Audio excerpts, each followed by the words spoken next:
Are you a virtual event speaker, host, or you're just looking to improve your audio at your next virtual meeting because we're all living and working from home these days? Well, I've got 4 tips for you on how you can improve your audio in the virtual world. I'm Logan Clements, freelance event producer, and I do want to remind you to subscribe, turn on that little notification bell so you get notified every single Monday when I drop new videos. You can also head over to loganstrategygroup.com and check out some more of the virtual event production work that I'm doing. And if you're a podcast lover, I do suggest that you go right now into whatever app you listen to podcasts on and subscribe to the Better Events podcast. Myself and my co-host Mary Davidson are 2 event planners who are looking to help people host, create, and attend better events. So if you love videos like this with free tips about event strategy, event production, and everything else event related, maybe you're a speaker who wants to do a virtual event, or maybe you're just someone who's looking to improve their virtual event game and just look more professional on their next virtual meeting. Well, I've got 4 tips for you that are going to help you improve your audio. And if you're someone who watches more of my videos, I'm wearing my DJ headphones because this helps me listen to how my audio sounds coming out of my external mic. And that's one of the tips I'll talk about. So my first audio tip for you would be to choose a quiet place. And so this is something that's pretty obvious. If you're able to not be in the same room as someone else, that'll automatically be quieter. If you don't have, you might have pets or kids or roommates or somebody else running around. Sometimes that's unavoidable, but the quieter of the space, the better. And my pro tip would be aware of fans, appliances. I was getting a low hum in one of my videos before, and it was because of my partner. His laptop was sitting on a table, and it was his internal computer fan was getting picked up by my microphone. So just be aware of noises that are happening around you. That will instantly help you if you're not having to compete with any other sounds in your space. My second pro tip would be to turn off notifications. And these are notifications I'm talking about for your computer. If you have email notifications that pop up from time to time, I'm also talking about your handy dandy cell phones. Make sure you turn off anything that's going to ping, vibrate, make any kind of noise. And that again will set you up for success from an audio perspective. Number 3, I can never say it enough, it comes up in every single tech check that I do with speakers, is to use headphones. As much as I love the built-in microphone that is a part of your computer or your phone, having headphones just instantly elevates your audio game. Instantly. And just to give you guys another example, here's me talking without my external microphone.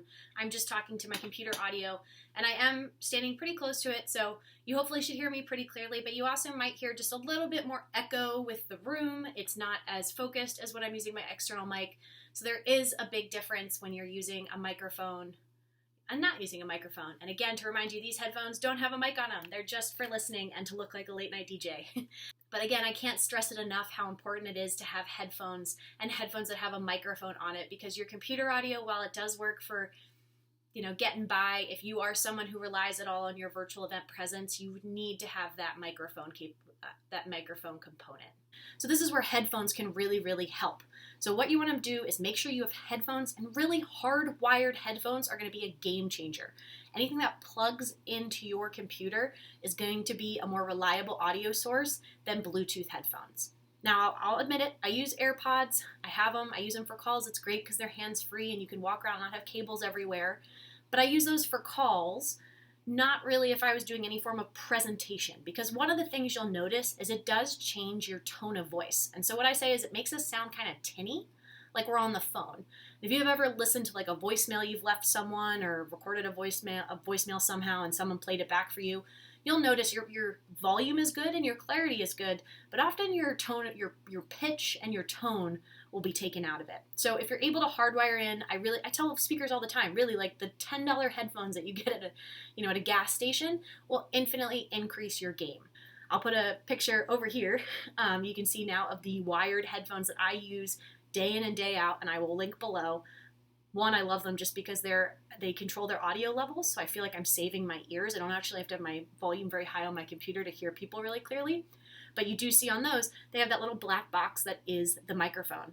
I've also had multiple people that I work with who are either speakers or event people who have thought they were using headphones that had a microphone, and I was the first person then to tell them that they didn't have a microphone included, and no one had told them that for months. So make sure you check that. And then number 4 is what I'm currently exemplifying, is if you find that you are going to be spending a lot of time on these video calls, or you are a speaker or just someone that your presence virtually is going to really matter to your job, I really recommend that you invest in an external microphone. And so what do I mean by external? I'll lift this one up for you guys. This is my external mic.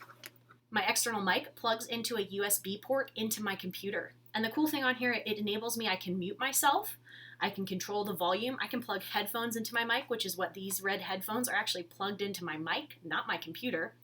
I can also reduce the gain, and I can change what direction it's picking up the microphone. So you'll notice if I go over here to the right, it's not picking me up as much.